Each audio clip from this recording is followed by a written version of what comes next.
Hey guys, this is another episode of the Believe in Padres Prospects podcast on the Believe Podcast Network, San Diego's #1 sports podcast network. It is episode 35, and the phrase, boy, that escalated quickly, has never been more appropriate. This time last week, Wade and I barely talked about the virus, the pandemic. I don't even know if it probably was a pandemic declared at that point, but when we did, it was a lot less serious than it was, or than it is now. It's only a few days ago, it seems like the NBA and MLB, everything was fine, and then all of a sudden it gets canceled all at once, and everything came to a screeching halt. And if you listen to sports shows, watch sports shows, they have absolutely nothing to talk about. And that was up until today, which is, we're recording this on the 16th, Monday. NFL free agency opened, and that kind of saved everyone's content creators. Watching Scott Van Pelt on ESPN, which is one of the shows I still try to watch as often as I can. They had nothing to talk about. And it's really sad that stuff like bad beats are gone because we love our bad beats here. I get plenty of those. Will this pandemic cost us all of 2020 for baseball? Will it kill the NBA season? That's kind of all still on the table right now. We have no idea. We can say all we want that maybe the virus isn't that deadly and people are overreacting and people test positive but don't have any symptoms, like Donovan Mitchell just said with the Jazz, he doesn't have anything he can play right now. The sports world and the government are taking it very seriously.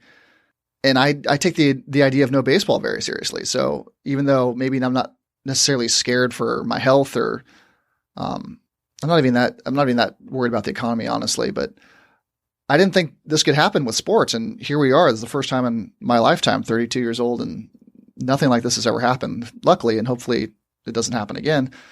But meanwhile, on today's show, we're trying to press forward with lack of content. We'll see how far we can go. We've got friend of the show, and for a while there, Padres Twitter enemy #1, Dan Szymborski, is going to be on the show. I guess depending on who you ask, fan bases love to rip their own guys, what we do on the show all the time with Eric Hosmer. But when an outsider like Dan does it, a lot of people kind of jump to Hosmer's defense and we're started to attack Dan, got the torches and pitchforks out. Anyway, we're going to bring Dan on. I was kind of on his defense there with the Hosmer stuff, and we're going to talk to him about his Twitter and what he was talking about with Hosmer. And so we'll clear that stuff up with him. I love to nitpick stuff, so we're going to nitpick some of the things he's been tweeting lately. Do a little bit of prospect stuff, some Padres stuff also, and then how he's dealing with the pandemic and his isolation. He works from home, he said, so not a very different lifestyle for him over the last few days. It's the golden age of interviews, so expect a lot of interviews going forward. Hopefully we get more and more over the coming weeks. We're going to figure out what Dan does to pass the time when he's not writing or doing this stuff. I mean, we're going to see a lot of people improve their golf game in the next few months. Also, Wade, kind of a cowardly move by Wade, not coming into the office. There's no one here. And yet he still wanted to work from home or pod from home. So he's going to Skype in. We're going to talk to Wade. Briefly, we're going to go over some MLB futures. Do you dare gamble on the MLB futures? And the only ones that are out got playoff odds, win totals, over-unders, but the futures props with the individual players, there's a few of those out. And we're going to talk about them with him. The only ones they're given out right now are batting average, and that's for obvious reasons. We have no idea how many games are going to be played. So things like batting average are not really affected by a total number of games. But unlike total or counting stats, home runs, RBI runs, they're not going to put those out. But we're going to do some guess the lines with Wade and figure out who has the best read on the over-unders for batting average, at least. Hey, we're doing our best here. Before we talk to Dan, have some fun betting at betonline.com. We were just talking about betting. New sponsor of the show. I know, no March Madness or any of your leagues, but betonline.com still has hundreds of places to wager, including their online casino with poker and blackjack. And sports aren't totally gone. There's still mixed martial arts, American Idol, bet on the elections. We talked about that with Dan. The spelling bee. I don't even know if are they still doing the spelling bee? Nathan's hot dog eating contest. You can still make bets on all these things. There is still fun to be had. So go to betonline.com, use our promo code MyPod100 to receive your 50% welcome bonus on your first deposit. That's right. For listeners to the show, 50% off with your promo code MyPod100. That's all one word. Bet online. The fun never ends. So let's get to Dan Szymborski.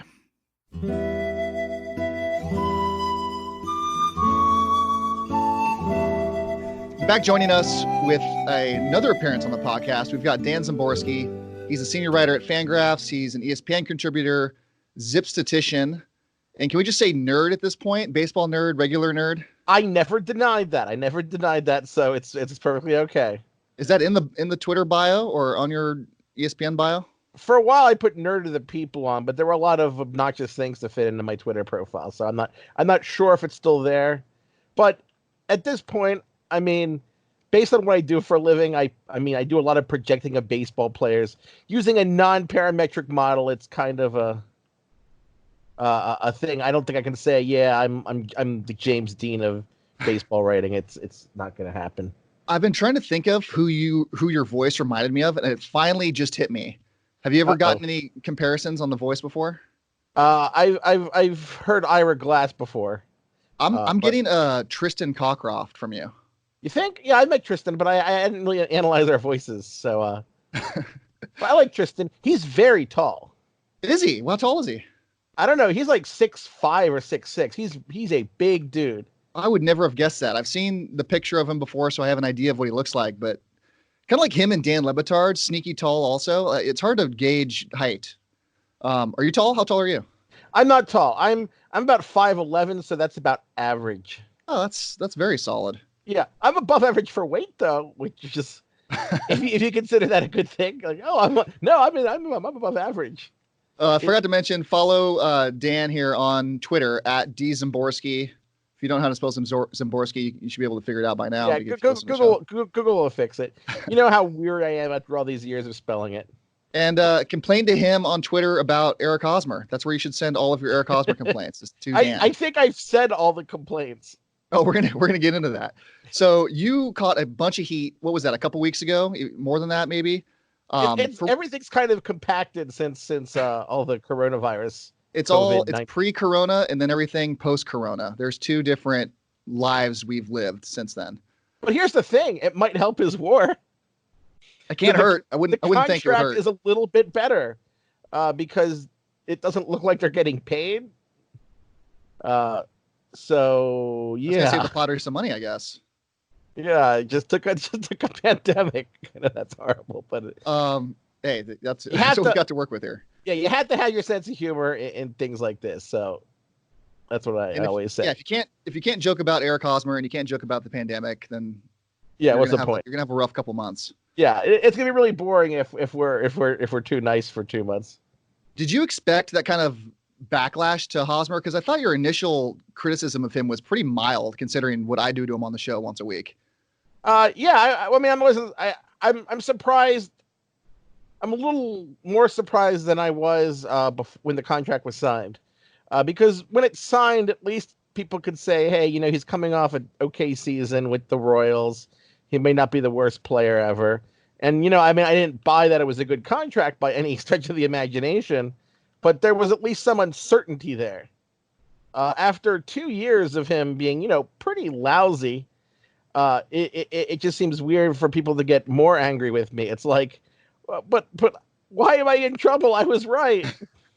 I think the criticism, I think it stems from two things. One, we're allowed to make fun of our guy, but then when someone else does it, you kind of get defensive just naturally without really knowing it.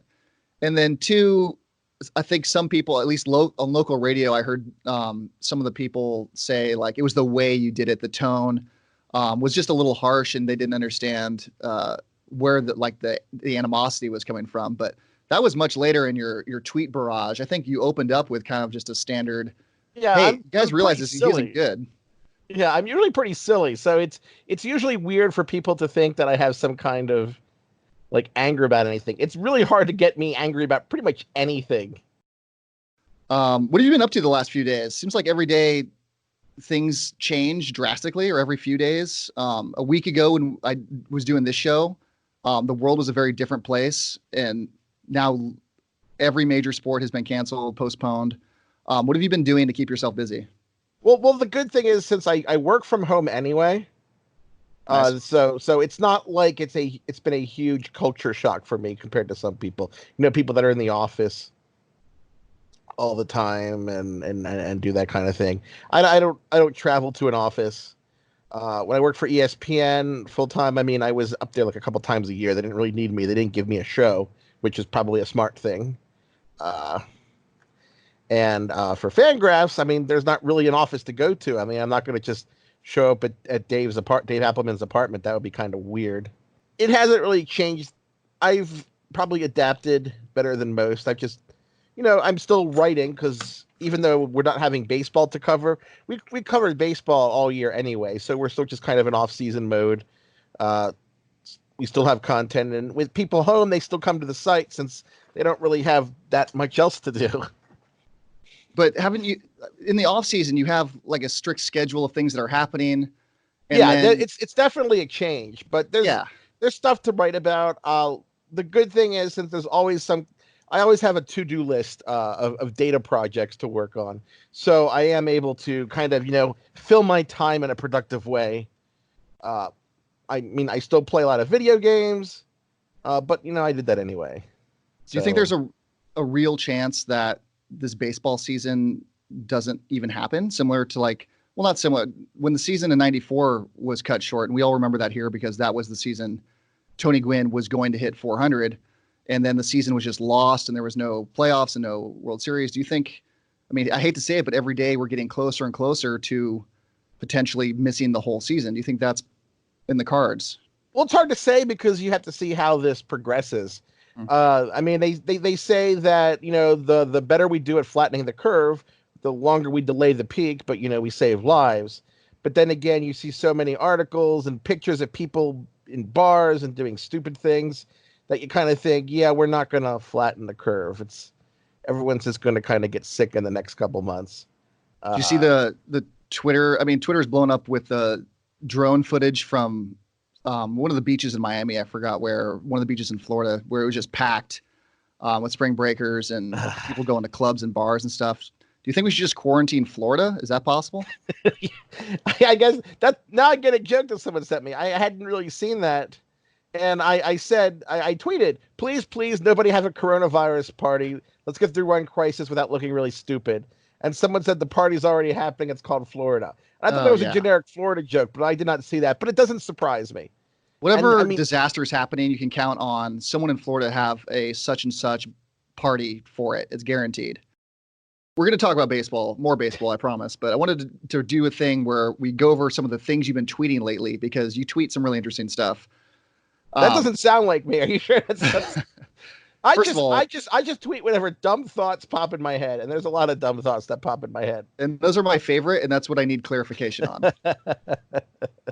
First of all, did you get swine flu when it came out? I did get swine flu, and I was very, very sick. I mean, they said in the end, like 75 million people got it, so it's not that surprising. But my sister and I, this was, 2009, we were both sick for literally a month. I had a fever for 2 weeks, and my mom, who is older and sort of immune compromised, she's not like in the red flag danger zone, but she got it for like 3 days and was fine, and was all high and mighty about her immune system. But you mentioned you also might have a cold right now. So how's that going? I actually think it's just allergies. Because I had a slight elevation, which for me is like 98 point something. Okay. We're like 1/8 reptile. So everyone in my family has kind of a normal body temperature around 97. I've heard that's the normal. Like I've heard the average body temperature for humans has been going down. Yeah, it has been. There's a range. There's a variation. My grandfather, when he was, in his last years, when he was in his mid 90s, his temperature was already like 96.5, and nice. and he laughed about it. He was like, "Oh, well, I'm almost dead anyway. It'll go down to room temperature soon." I'm like, "Oh, thanks." Last Twitter question: who the hell is Harmon Buck Jin Tokai? He's in Star Trek Deep Space Nine, the main character, the protagonist, the I've first actually seen command. the show, so I know what you're going to talk. If you explain it, I'll follow. Okay, good. It was the I want to say on the start, it was the best of the Star Trek shows in my opinion. That's a They hot take. actually, especially once they had the whole Dominion War thing, and there were a lot of moral choices characters had to make. They weren't perfect compared to the other series. That's just I want to get that off my chest. Okay. Uh, but anyways, Benjamin Sisko, the first commander then captain, he was a big baseball fan, and there were a lot of storylines that had some baseball elements. Uh, The there's game with the actually Vulcans. yeah, there's in the final season there's an episode where they play Take Me Out to the Holodeck, I think the episode is called, and they play a game of baseball against the Vulcans. They play at Loyola Marymount. I looked it up. Oh, I did that I did not know. There you go. But so anyway, a player that keeps coming up is a player by the name of Buck Bokai. And that he comes up in the storylines. Some aliens also once pretended to be him in an episode, and Cisco Locke would talk about Buck Bokai a lot. And he was a rookie in 2015, and he played until 2042, which in Star Trek world was the final year of baseball, which does concern me because in 2042 I'll be 64, and I'd still like to be working. So I'm hoping that baseball doesn't end in 2042. So he should have been in the majors right now. So it's one of those many things. We're catching up on the Star Trek timeline, and we don't have a lot of the things that Star Trek said we'd have. Who would have guessed that? I would never have known that Star Trek would have been so far off. I mean, there's benefits and also because I think civil society was all supposed to break down right now because they had a kind of a homeless episode where they had riots in 2025. Oh Which yeah. I guess could still happen, but preferably no. They had some weird costumes which I don't think are going to be in. It's hard to predict style. Yeah, but they did talk a lot about baseball on the show. So I was just talking about Buck Bokai. Just like I talk about other baseball things we should have had in 2020 that we haven't. Like, I don't know if you played on the Super Nintendo, Super Baseball 2020. No, it doesn't ring a bell. Well, anyway, it was a game which was a normal game of baseball played kind of in a weirdly configured stadium. And it was played by players with cybernetic enhancements and actual robots. And you could upgrade parts during the game. Like the hitter at the plate, you could buy the hitter like a fancy new like robot bat, and they'd get like a whole bunch more power for that at bat. And like the shape was kind of the stadium wasn't quite shaped the same. Fans were behind like this blue glass for safety reasons, I guess, because robots. Yeah, robots. And this was called Super Baseball 2020. So that's not what baseball looks like in 2020. I mean, we don't have games yet, but I don't think they'll invent baseball robots between now and June, hopefully. I was thinking about robots the other day. Like, why don't we start creating more? Like, instead of watching people play video games, we just build robots and have them on the field because we still want to fill up the stadiums and go to the events and tailgate and do other stuff, assuming there's no virus. We can do a lot of cool stuff with robots, violence-wise, that we can't do with people. I would love to see some robots. I mean, we did have the whole battle bots. Oh, big battle bots fan back in the day. Loved it. If Super Baseball 2020 had been accurate, we could actually have games because all the fans would be quarantined. We'd have robots who presumably don't catch coronavirus. If we had followed that timeline, we'd be okay right now, at least in a baseball sense. I'm all in. I'll support your robot league, whatever you want to do. I'm in. Yeah, but we can't even get robot balls and strikes. We're close. We're baby steps, Dan. We're almost there. We're a year away from that. I'm hoping. A year? Oh, a year is no way. No? I will have to buy you a lot of beer if I'm wrong, but I do not think we're that close. We're already experimenting it in spring training and with Atlantic League and other stuff. I think we're okay. 2 years, maybe. You think 2, 3? I'd say 5 years maybe, but That's not bad. It's not bad, but baseball is perpetually going to be behind things. I mean, this is an organization that was suspecting that the Red Sox were playing games with video. They sent out a strongly worded letter to all the teams to not, use video to steal signs. And then they didn't think in any way to talk with the players union about making possible penalties for that kind of thing. It just didn't occur to them. So it's not a league known for forward thinking. They did a better job this administration than I think Bud Selig did with, the steroid era. At least there's some solace on that.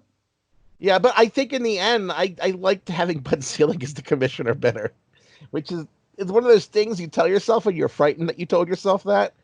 But I think at the core, Bud Selig did at least like baseball. I'm not convinced Rob Manfred does. Whoa, you're on record now. We're gonna tweet that out. Oh yeah, I don't worry. I've said this on Twitter before. You've said it on more important shows. 14 teams in the playoffs, a reality show where teams pick their opponent. It's a little absurd. The whole, the magic runner that starts in the second and extra innings. Are you familiar with Champions League and how that works? Yes. Would you support some kind of thing where this is my idea? So the season ends, and then at the end of the season, the winners of the National League and the American League get the trophy. They earned it. They won the league over the course of the season. And then when you put everyone together, you mix it up in the playoffs. You mix both leagues together into one format, and you have ping pong balls to decide who plays who.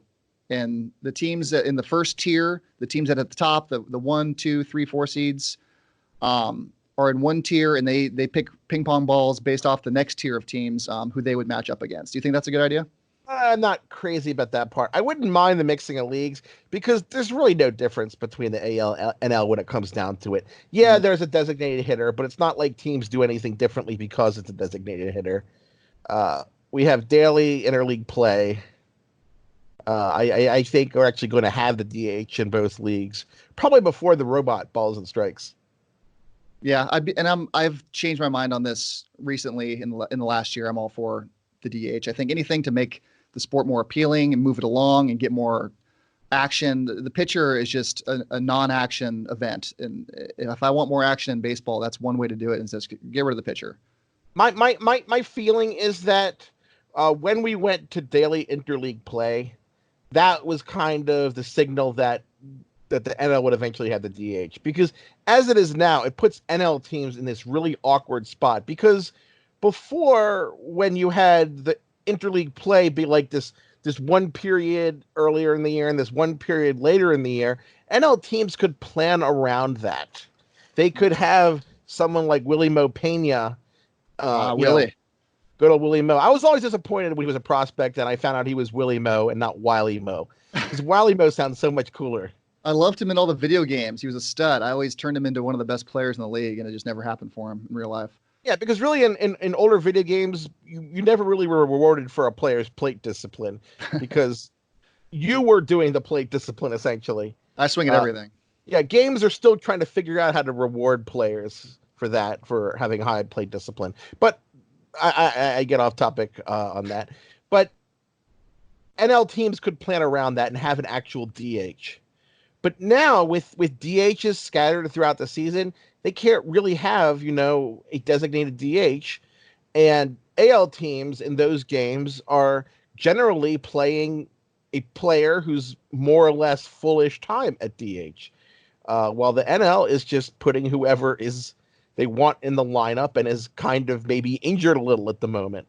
And I think it's not a huge difference, but it is kind of an unfairness that the AL doesn't really compensate for, because NL pitchers are better hitters than AL hitters as a general rule, but not by much that it's meaningful in any sense. Mark Grant, who's the color analyst for the Padres, had a good idea with interleague play, and it's maybe a good way to get National League fans on board with the DH is that when you have interleague play, we see the game the same way all the time. So when an American League club comes in, we use the DH here. And then when we go to an American League ballpark, there's no DH. You kind of flip it so the home fans get to see something different. What do you think about that idea? It's interesting. I think it has the same problems though for planning and such. I once you have the leagues as not being like individual entities, it's just simply inevitable that the rules are going to be the same. All right, it's Padres time. What does Zips already hate about Fernando Tatis Jr.? Zips doesn't hate it. Zips is really at this point just worried about his injury record. He's very hasn't it, Dan? Mm-hmm. 1 year of injury history, and then you have teams like the Yankees who are full of guys who are injured all the time, and you're projecting over 100 wins. We want to know why you hate Tatis so much. Well, it doesn't hate Tatis. It gives him a pretty solid projection. But remember, in the end, I mean, he played like 100. He played 80-some games this year, 110 or so last year, 130 the year before. I at this point, Zips is saying, is it going to make any big?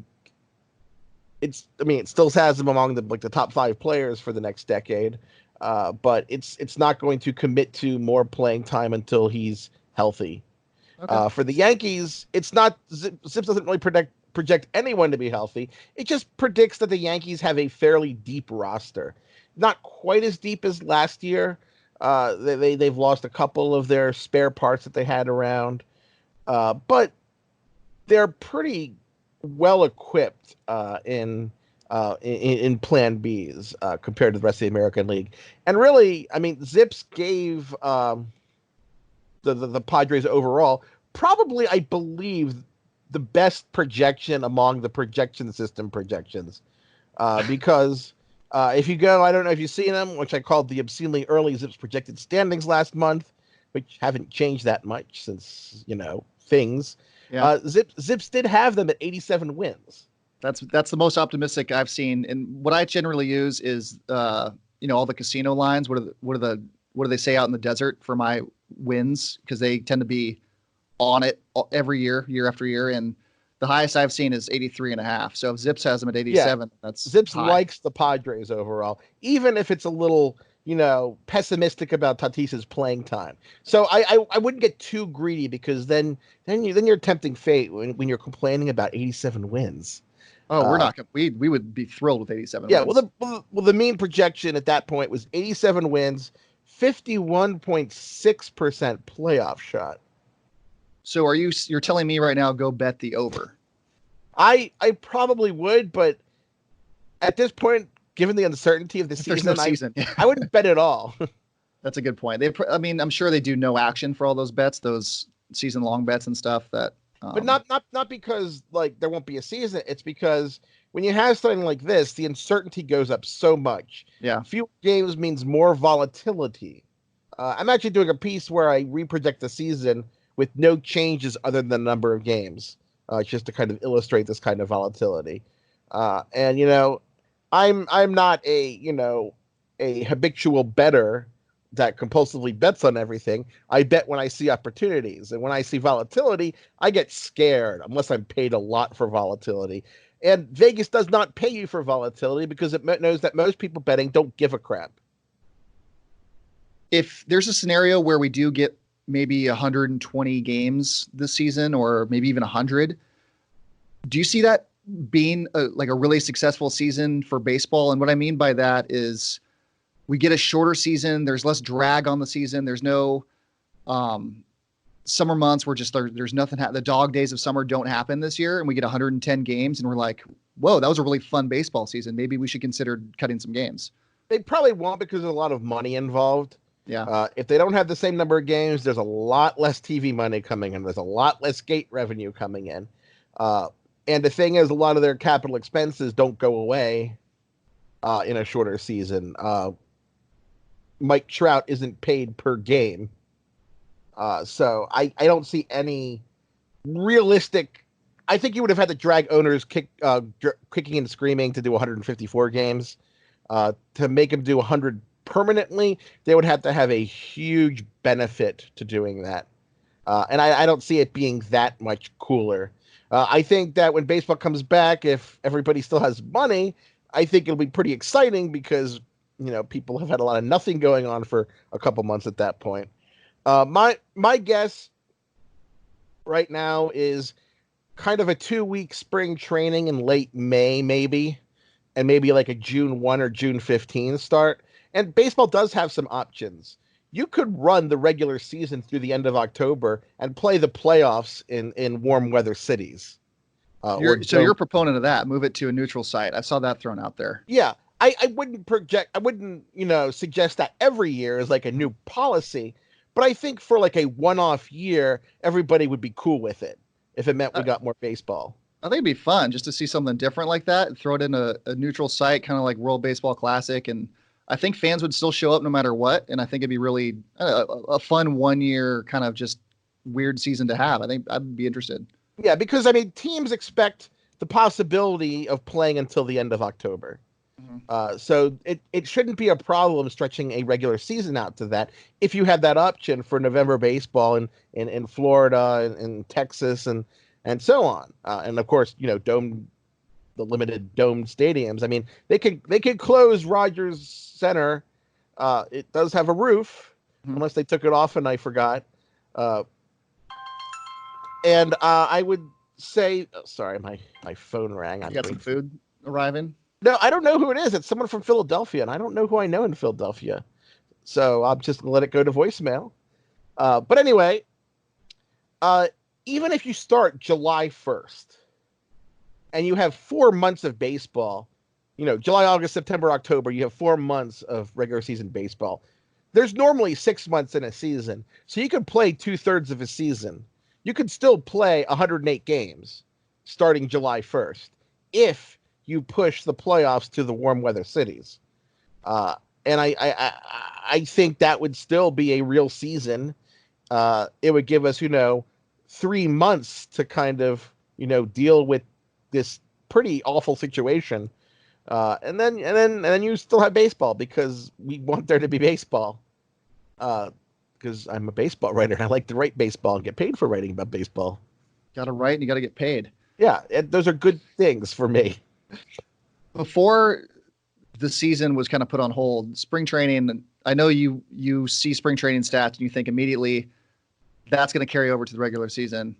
No doubt about it. I'm not gonna fly over there, but I'll drive over there and punch you. So Will Myers has been, public enemy number 2 in San Diego. People hate the contract. They think he's dead weight. They can't wait to get rid of him. And he's been having a really good spring. And I'm kind of just hoping that this was going to be his redemption year. This was going to be the year that he said, screw everyone who doubts me. Because these guys are people. And, sometimes this can affect things. Did you get a sense that this was going to be like a kind of a redemption year for Will Myers, or are you totally out? I'm not really into it. I didn't see enough to really make me go one way or the other. The thing about Will Myers is on the level I find it easier to take than Hosmer stuff, because Myers isn't the one who's, hitting every ball into the ground and showing no willingness to improve. And he's a guy who's pitched in at a lot of positions without, whining about it too much. Yeah, and I agree with you. If he's that versatile and he seems like he's a really good team player, clubhouse. I mean, same thing you can say about Hosmer, but I think the hate has gone too far with Myers, and they probably need to start reeling it back in a little bit. Yeah, I mean, I don't think he's worth the contract, but I mean, he was a 1.6 win player, at least by Fangraphs in 2018, and that was a partial season. He hasn't had a replacement level season since the one before he was traded to San Diego. Padre fans used to really get on me because I used to say that it was really funny that the Rays traded Will Myers to San Diego and somehow the Rays won the trade. We lost Trey Turner in that trade. Yeah, people actually, and not just before he debuted in the majors, like when he was in his third season, people were still getting mad about that. Like in 2017, people were mad about that. It's like, what am I can't not make fun of you now. Padres and Rays have been doing a lot of deals together the last couple of years. We've sent them a ton of guys. Yeah, Renfro. well, you had the Fangraphs people in there. You had Dave Cameron with. Yeah. You have Jeff Sullivan. So who's beating who here? Who's getting the better end of this deal? You mean the which one? There's been a lot between the two organizations. Who's beating who in the trades? Oh, I think the trades have been fair. Okay. In 5 years, who do you think's winning? I think the Padres have more upside. I think the Rays, they will have a bit of a tougher division. Yeah, I mean, you still have the Dodgers, but the Red Sox will come back eventually.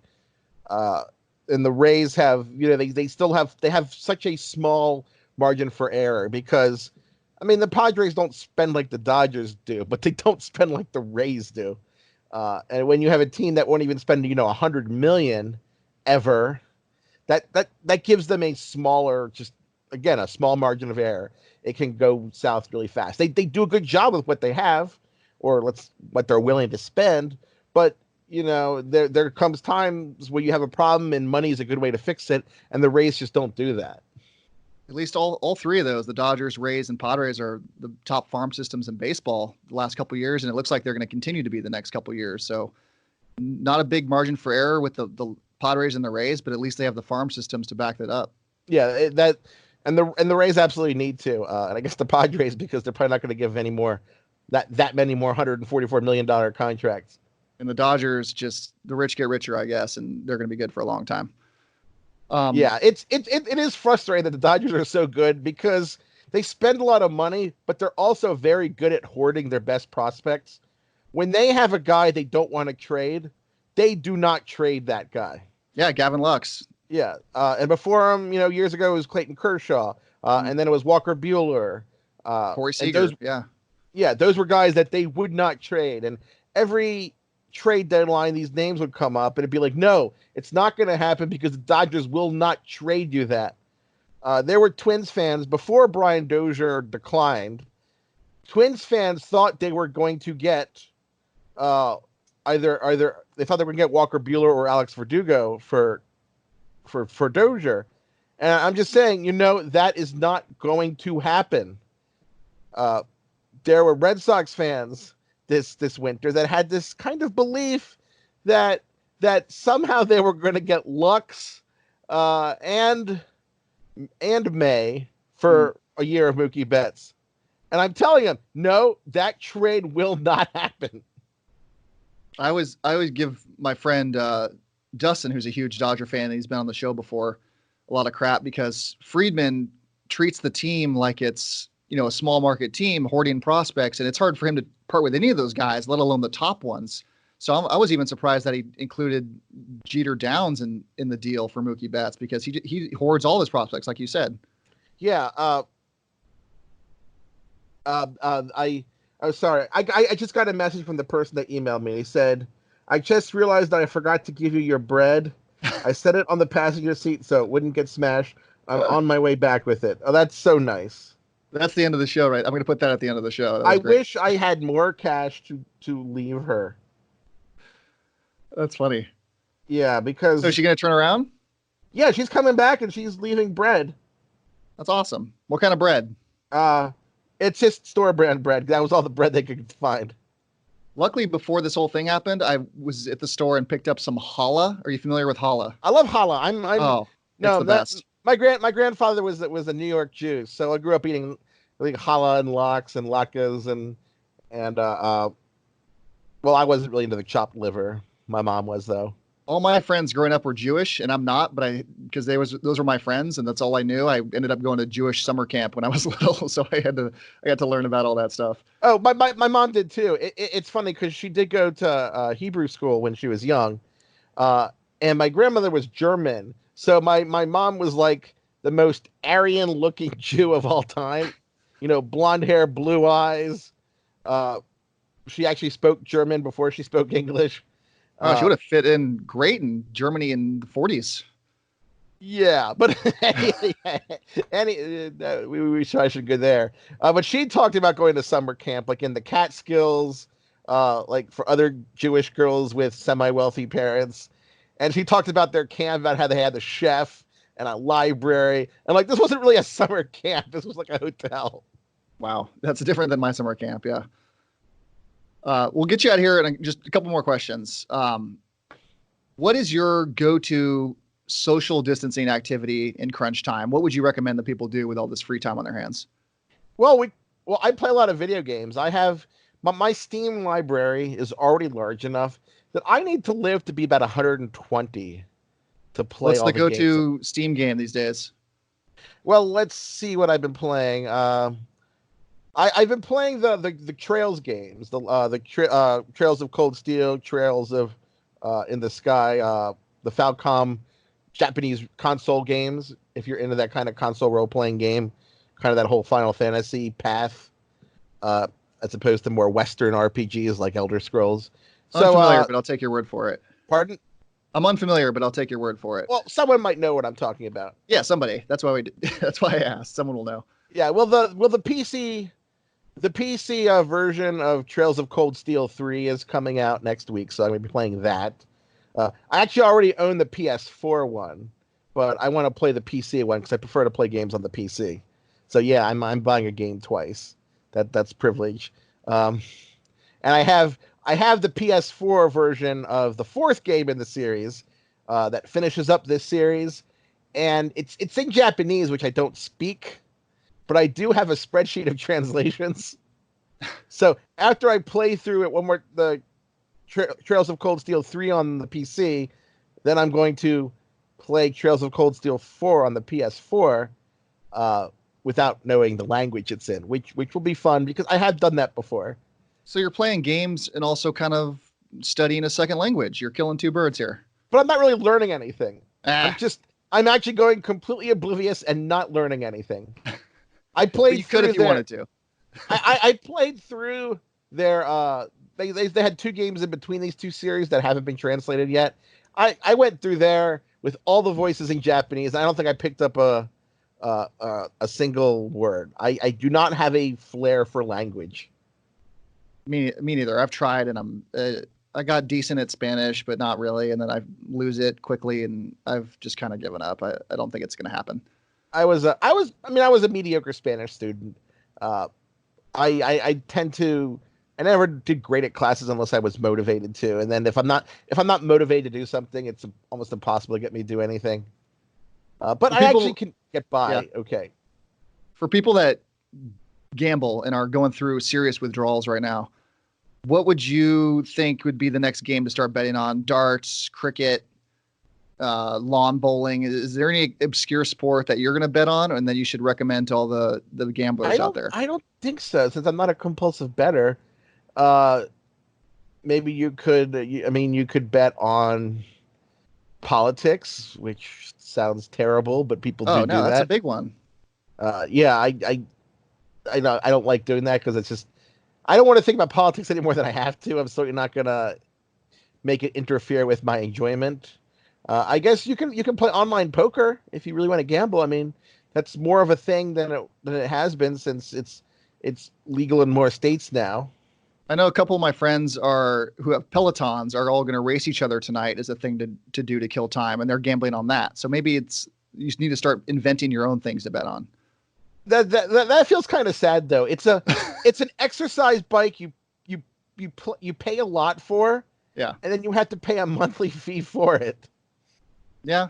And then this is how you can win your money back. Be better at your friends. We used to actually gamble playing Monopoly when we were in college. We gambled on GoldenEye and Monopoly. And if I were back in college, I would definitely be doing that. It's too bad I don't have any games I play that much anymore that I'd be good at to bet on. The interesting, you see, the way we would I'm babbling. The way we would bet on Monopoly is we would divide all the amounts by 10, because we'd all split up the entire bank, because the bank had 20,500. No, it had 15,000 something, and you had to have like $1,500 between like the people playing. Or you could take it down another decimal and $150. You change all the cash for real money. and then you just play a normal game of Monopoly. Winner keeps like the cash they have, and then you split the bank what's left in there evenly. And it worked out. We also allowed complex financial instruments in Monopoly. You could sell options deals. You could do rental deals. You could actually, have actual trades and of that kind of thing. Here's Like a Star Trek reference for you. You would have loved playing Tongo on DS9, wouldn't you? Yeah, the Ferengi on Tongo. It was kind of like that. Like if someone was like on Philadelphia Avenue, you could actually buy and give them cash for an option for a piece of boardwalk rents if they should land on it. Things like that. So you had some nerdy friends growing up. It was fun though. And there was always a time limit because, sometimes Monopoly just will never, ever end. Mm. But we bet on that. We bet playing GoldenEye. Too. Did you play GoldenEye? Not a ton, but a solid amount. I have friends that used to play it religiously, but I don't think I actually owned it, so I would have to go to someone's house to play it. But yeah, it was a good game. Yeah, we would have like proximity mine battles for hours. Like literally like 4-hour mine battles we'd bet on. And we knew, of course, all the spawn spots for the prox mines. So every time you died in the game, you died like 5 or 6 times before you could actually play. Just like da da da da da da da da da da da da da da, and then it would just go on forever.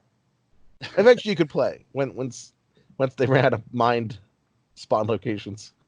Maybe it makes a big comeback with my generation. With our kids have nothing to do these days, or not kids, 30-year-olds.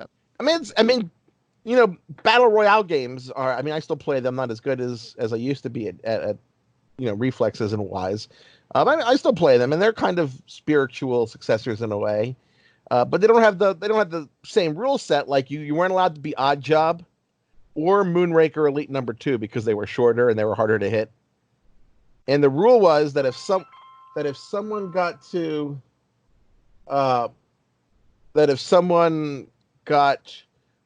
they played Odd Job or Moonraker Elite number 2, you were allowed to punch them until they switched. So if they could just suck it up, they could keep playing that way. That was part of the rules. Yeah. If they could take the blows, it was fine. Yeah, that's fair. So we could gamble on that. But people get used to it.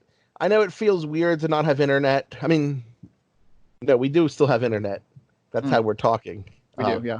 But we live in a time where like almost every movie, music, or book that ever existed can be easily obtained.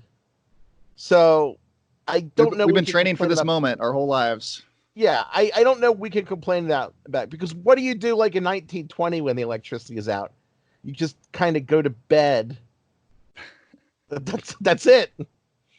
Yeah, they were probably just doing that once it got dark. You didn't do anything. If you weren't out drinking at the local saloon, you were just home with your family. And like, no. Yeah, I don't really know a lot about those times, but I mean, there were a lot of candles and I think you went to church a lot, and you got sick a lot. You rolled a hoop down the hallway. Fun times, yeah. Not the hallway, the alley, the sidewalk. The game where you roll a hoop with a stick. The Hoopty Hoop from Parks and Rec. Is that what the game's actually called? I have no idea. I'm just going off of Patton Oswalt called it. Okay, I don't actually know if that ever really was a real game, but in every reference to like a cartoon about the 1920s or a show, they have kids rolling hoops down the street with a stick. That's possible. It could just all be an archaic lie we made up to make ourselves feel better and more modern. All right, Dad, we'll let you get out of here. We loved having you on. Really appreciate you making time for the show today, putting up with all the foolish questions and making fun of the virus and all the other stuff. And we're trying to stay positive, and we hope you and your family stay safe in all seriousness. Yeah, we will try. But I mean, there's not much we can really do about it at this point. Yeah. Follow him at Szymborski. And thanks again, Dan. We'll get back to you again soon, okay? Well, thanks for having me on. Maybe we'll have actual baseball to talk about.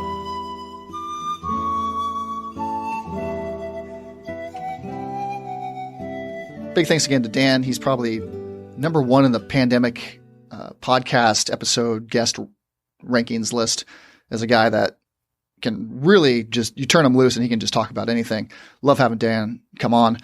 Lots of different things you can talk to him about. Man of many talents. So before we end the show, we're going to get Wade in here for a few minutes. We're going to talk to Wade about gambling, what he's been up to. But first, True Classic Tees. Very excited about this new sponsor of the show. Style is changing. Formal wear is out and the t-shirt is in. True Classic Tees are my favorite. It's based in LA and a t-shirt company that is on the rise. The t-shirts are soft. They hold up in the wash and incredibly versatile. You can wear them out. You can wear them to work, although hopefully not many of you are going to work right now, or around the house. We're going to be doing that a lot over the next few months. And the best part, they're incredibly cheap, only $15, and now you can get them for even less. Go to trueclassictees.com and use the code at checkout, BELIEVE, BLEAV, for 20% off. That's BELIEVE, BLEAV, at trueclassictees.com. All right, here's Wade.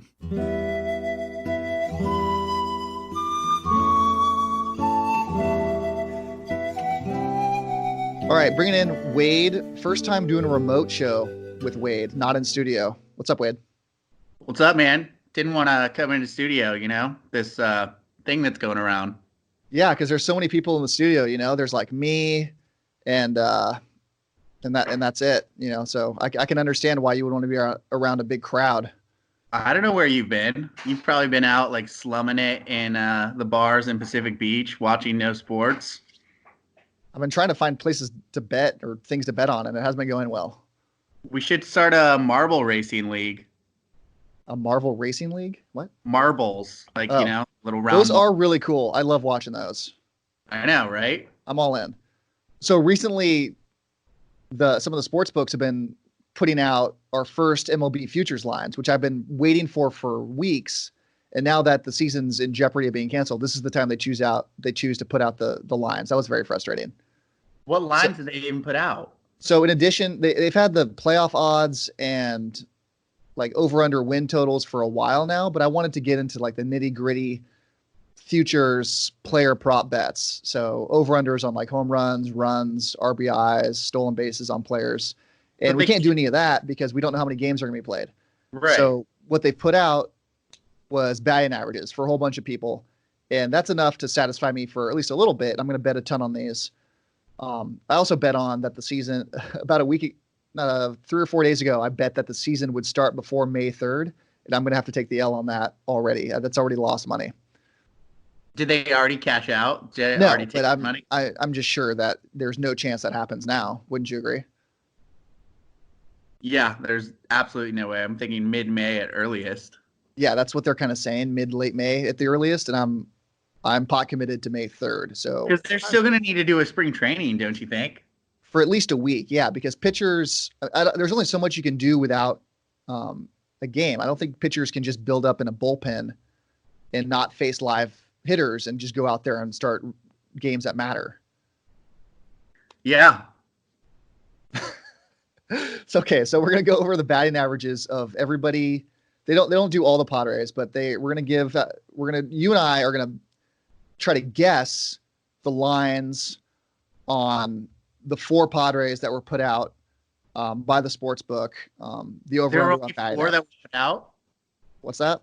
They only put out 4. They only put out 4. So Hedges was not one of them. Hedges was not like at 50.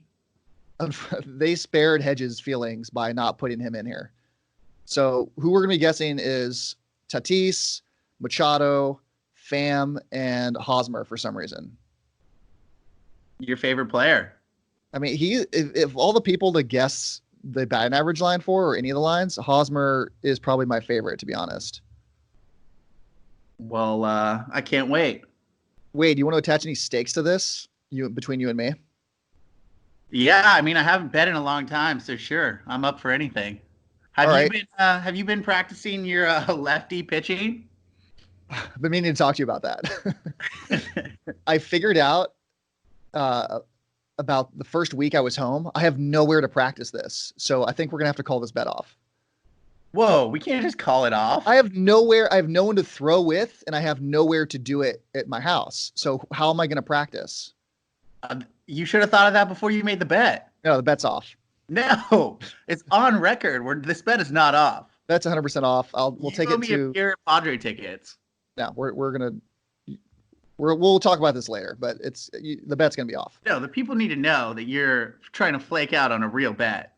Yeah, it was a bet. And if you come over to my house every day, I'll practice throwing with you. That wasn't part of the bet. You had to do this by yourself.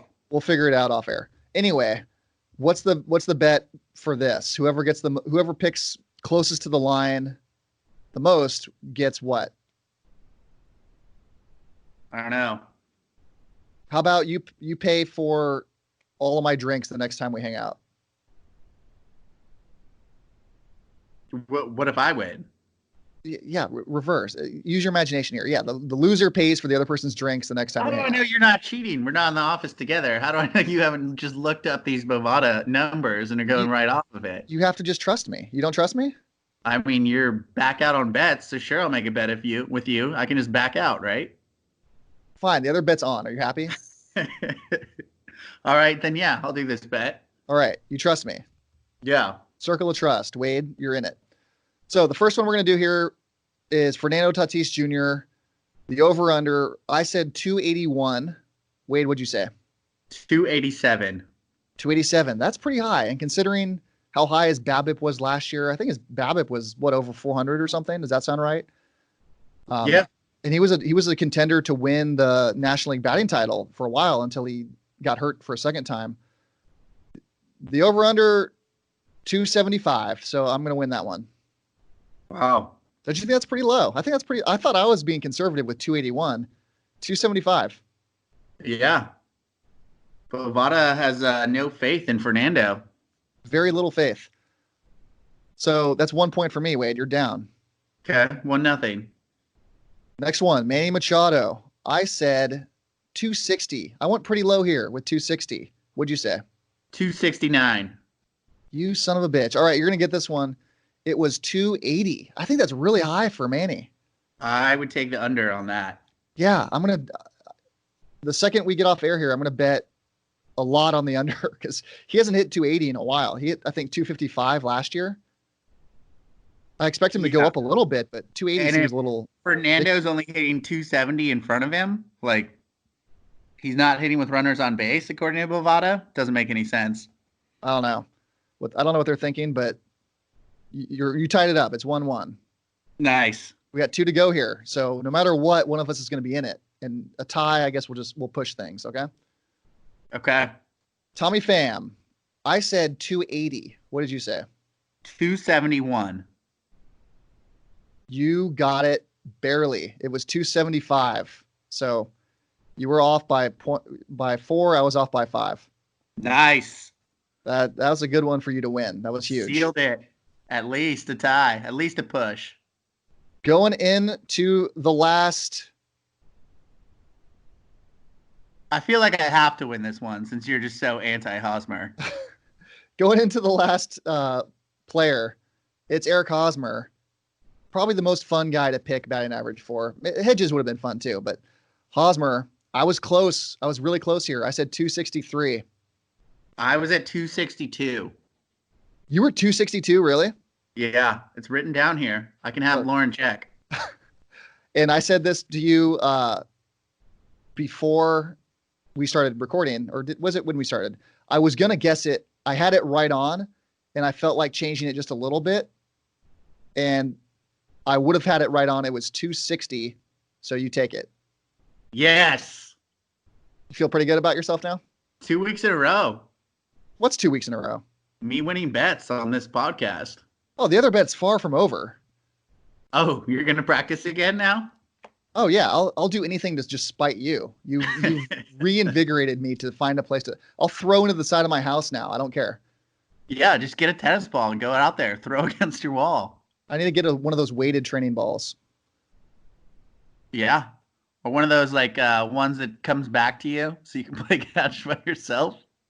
Yeah, well, now it's the perfect time. Before we made the bet, there wasn't this like stay-at-home social distancing thing, and now I actually have a hobby. It's going to be throwing left-handed in my backyard. You need neighbors to see you doing this. I'm going to be very careful to not be seen by anyone. They're going to think I'm a psycho. We should put some videos of you training in your backyard up on Twitter for the people at home to see. Especially throwing left-handed. I'm going to look like such an idiot. I have to. Yeah, no way I'm doing this out in public. Yeah. So Wade, you won the bet. Next time I see you, I'll buy you some drinks. I'm not going to let you go crazy though. I might have to leave early. We'll see. I mean, bars aren't going to be open for a while, so. I think they're still open. No, not in California. I was out yesterday in PB and they were all open. Yeah, as of yesterday at like 7, they closed down. Whoa. Who's that in the background, Lauren? That would be Lauren. Say hi, Lauren. What up? All right. Anything else you wanted to get off your chest? I mean, you haven't podcasted in a while, so any hot takes you need to spew? You know, I went out to spring training this weekend. Oh yeah, good time. Good time to go to spring training. There was no games to be seen. So you just hit up Scottsdale and got wasted? I went to Topgolf. Topgolf was packed. I've never seen more people at a Topgolf in my life because no one can go to baseball games. Now I'm sure it's closed. It probably is now, yeah. R.I.P. Topgolf. Yeah, right. R.I.P. a lot of businesses throughout the U.S. All right, we'll let you and Lauren get out of here, and you can go back to making dinner. We'll talk later this week. Yeah, any Netflix suggestions for this social distancing? I don't have Netflix. I'm not a Netflix guy. Wow. But on HBO, Westworld just started, and Homeland is still on, so I'm watching those. Okay. And I feel like there's something else on. I'm a big Last Week Tonight guy. Do you watch that with John Oliver? I do not. That's a good show on HBO, too. I recommend. I mean, now that I'm cooped up inside, I'll watch every show. And since it was Sunday yesterday, that's when all the shows kind of air on HBO, all the good ones. So you'll have stuff to watch tonight, and at least for the next couple nights. Westworld is first on the TV right after whatever we have in the freezer is made. Nice. All right. Well, I'm going to watch it tonight, too. I haven't seen it yet, so maybe we can talk about that on the next podcast. Perfect, since we can't talk baseball. Nope. We'll figure something out. All right. It's been real. It's been very real. All right. We'll see you later. Bye. All right, Wade. Thanks for not coming in today and just doing a quick hit, fill some time. I guess that's all we can hope for Wade. And he's got Pelotoning to do at home, so we'll just let Wade do that. And we're gonna keep pressing on here. I'm really trying to continue with the content machine. I know people need their podcasts, something to listen to. And with every single show, just doing football free agency or just pandemic talk or, a sports show that's been all wrapped up into pandemic. You got nothing else to talk about. I know some of you need and appreciate an escape from those subjects and you want to just hear Padres stuff. And just want to appreciate you guys for listening. We're going to try to keep making content every week. We'll see how long we can go. If there's no baseball for the next several months, it's going to be really tough, but we're going to give it a shot for now. Please follow the show's Twitter account at Fire Farmhands. Engage with us. I know we don't use Twitter as much, but we love to chat with people when we do get engagement. If you enjoy the show, subscribe. We're on all your favorite platforms: iTunes, Stitcher, Google Play, TuneIn, Spotify, and iHeart. You can also find us at Believe.com and at Believe Podcasts. Leave comments, questions, concerns, rate the show on all the platforms. You've been listening to Believe in Padres Prospects on the Believe Podcast Network, San Diego's #1 sports podcast network. I'm Ryan Hart. Be safe, segregate, social distance, the phrase for 2020. And hopefully we can introduce this thing and get it over with sooner than later. Thank you, and talk to you guys all next week. Toward your destination, though you may find from time to time.